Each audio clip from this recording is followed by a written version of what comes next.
সকালবেলায় মা ছেলে কী যে বিপদ নিয়ে পড়েছি। আমি ঘরে লিপস্টিক পরে ভিডিও করি, এত ন্যাকামো কেন করি? রাধে রাধে বন্ধুরা, কেমন আছো সবাই? আশা করি সবাই ভালো আছো, সুস্থ আছো। সকালবেলা থেকে আজকে ব্লগটা শুরু করছি, প্রথম থেকে শেষ পর্যন্ত তোমরা দেখতে থাকো, আশা করি তোমাদের ভালো লাগবে।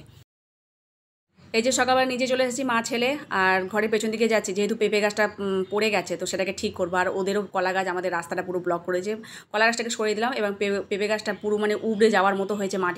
মাটি নরম হয়ে গেছে, বৃষ্টিতে এত বৃষ্টি জল জমে গেছিলো, তো সেটাকে এখন ঠিক করছি মা ছেলে মেলে।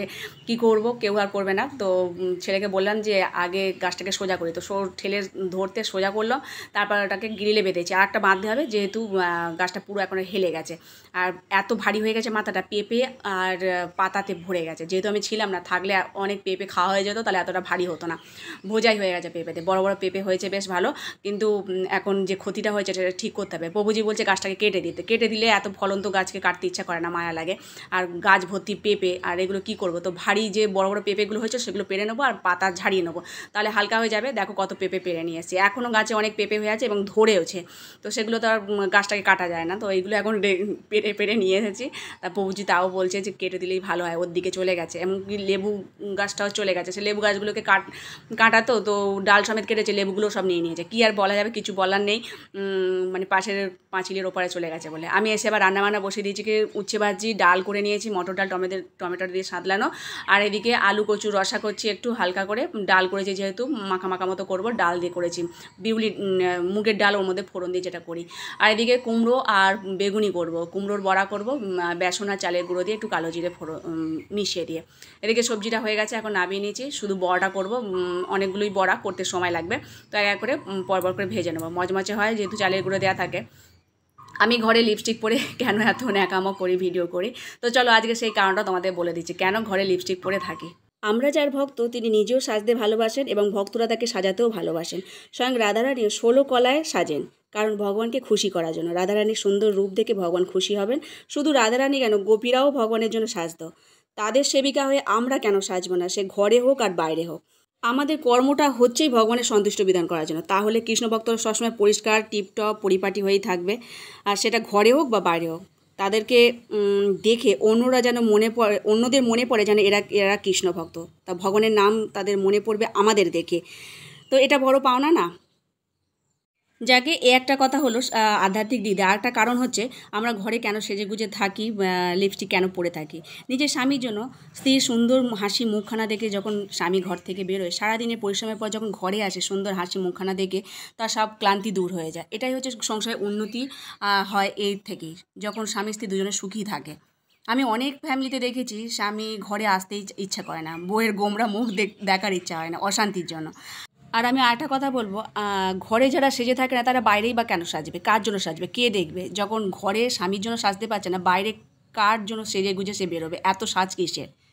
এটা কোনো দিন খেয়াল করেছো কি তোমরা, যে বাইরে এত সেজে বেরোচ্ছে কাকে দেখাবার জন্য? যে ঘরে যদি একটু সেজে গুজে থাকলে তার কষ্ট হয়, আর বাইরে সাজতে গেলে তার কোনো কষ্ট হয় না, কাকে দেখাবার জন্য? পরপুরুষকে দেখাবার জন্য নাকি? তো তোমরাই এটা কোনো দিন ভেবে দেখো, ঘরে যখন আমার সাজতে ইচ্ছা করে না, বাইরে কেন অত সাজতে ইচ্ছা করে? কার জন্য সাজবে? সাজতে হলে নিজের স্বামীর জন্যই সাজো, ঘরে সাজো বা বাইরে সাজো। আর হয়তো আমাদের কাজকর্ম করতে হয়, কাজকর্ম করা তো কী হয়েছে তাতে? কাজকর্ম করবো আমরা, যেরকম কষ্ট হয় বাইরে বেরোলেও কি আমাদের কষ্ট হয় না? ট্রেনে বাসায় যখন আমরা কোথাও যাব, তো আমাদের কি তখন ঘাম হবে না? আমাদের কি তখন গরম হবে না? তো সেটাই, যারা বলে যে লিপস্টিক পরে কেন আমি ভিডিও করি বা কেন ঘরে লিপস্টিক পরে থাকি, আমি হামেশাই লিপস্টিক পরে থাকি। শীতকালের সময় আমরা লিপ গ্লসও দিয়ে দিই, খুব চকচক করে। তো প্রভুজি অফিসে চলে গেছে, প্রসাদ পাওয়া হয়ে গেছে আমাদের সব, আর এখন জামা কাপড় ভিজিয়ে রাখলাম, রেখে আর এখনটা মুছে নিচ্ছি। তো এখন সব কাজকর্মগুলো সারছি, আর আজকে প্রভুজি ভগবানের সেবার জন্য থালা সাজাচ্ছে, কেন আমি তখন ওই বেগুনি আর কুমড়োর বড়াটা করছিলাম, অনেকগুলো করেছি তো মানে সময় লেগেছে। তারপরে এখন এই রান্নাঘরটাও পরিষ্কার করে নিচ্ছি, আর জামা কাপড়গুলো স্নান করব তখন মানে কেচে আকারে মেলে নেবো, আর ছাদের দড়িগুলো আবার ঠিক করতে হবে। এই যে স্নান হয়ে গেছে, আর সমস্ত দড়ি ফড়ি আবার ঠিক করলাম, করে আবার জামা কাপড় মেলছি। এখন খুব গরম পড়ছে, মানে কালকে যে এত ঝড় বৃষ্টি হয়েছে তারপরেও যে এত গরম পড়ছে বলার নয়। আমার কথাতে অনেকেরই খারাপ লাগতে পারে, কিন্তু সরি তার জন্য। এটা কোনো দিন ভেবে দেখেছো, যারা ঘরে লিপস্টিক পরতে পারে না বা সাজগোজ করতে পারে না, তারা কেন বাইরেই বা করবে? কার জন্য করবে, কিসের জন্য করবে? কে দেখার জন্য। তো এটা ভেবে দেখো, সাজতে হলে নিজের স্বামীর জন্য সাজো, ভগবানের জন্য সাজো, তার সেটাও বাইরেও করতে পারো, ঘরেও করতে পারো, তাতে কোনো অপরাধও নেই, কোনো পাপও নেই। তো যাদের এই ন্যাকামোটা ভালো লাগে না তারা ভিডিও দেখবে না। এটা হলো রাত্রিবেলা আমাকে একজন বলছিল যে পাস্তা কীভাবে করি তার রেসিপিটা দিয়ে। তো পাস্তার রেসিপি মানে আগেও অনেকবার দিয়েছি। তো এটা চিজি পাস্তা করছি, সমস্ত ভেজিটেবল ভেজে নিয়ে পাস্তাগুলো সেদ্ধ করে আবার তার মধ্যে ভেজেছি। ভাজার পর একটু চিজ দিয়ে দিয়েছি, আর এখন দিয়ে দিলাম শসা কুচি আর একটা কাঁচা লঙ্কা কুচি কয়েকটা, ধনেপাতা দিলাম। মশলা বানিয়ে রেখেছি, মশলা হচ্ছে জিরে, ধনে আর একটু শুকনো লঙ্কা ভালো করে ভেজে শুকনো কড়াই সেটাকে একটু গুঁড়িয়ে নিয়েছি, সেটা এখন এর মধ্যে দিয়ে দিয়েছি। চিজটাও গলে গেছে, একটু সস দিয়ে দিয়েছিলাম, সামান্য একটুখানি জল দিতে হয়, দিলে একটু জুসি ভাবটা হবে। ব্যাস হয়ে গেছে, এটা সস দিয়ে আর ভগবানকে সেবা দেবো। আর এটা হচ্ছে নো অনিয়ন নো গার্লিক, বারবার আমি দেখাচ্ছি, তবু তোমরা কমেন্ট করবে যে সসের মধ্যে পেঁয়াজের গুঁড়ো রসুনের গুঁড়ো থাকে। যাই হোক, আমি আমার কর্তব্য করলাম, আর আজকের মতো ভিডিও এখানে শেষ করছি। সবাই ভালো থেকো, সুস্থ থেকো, হরে কৃষ্ণ।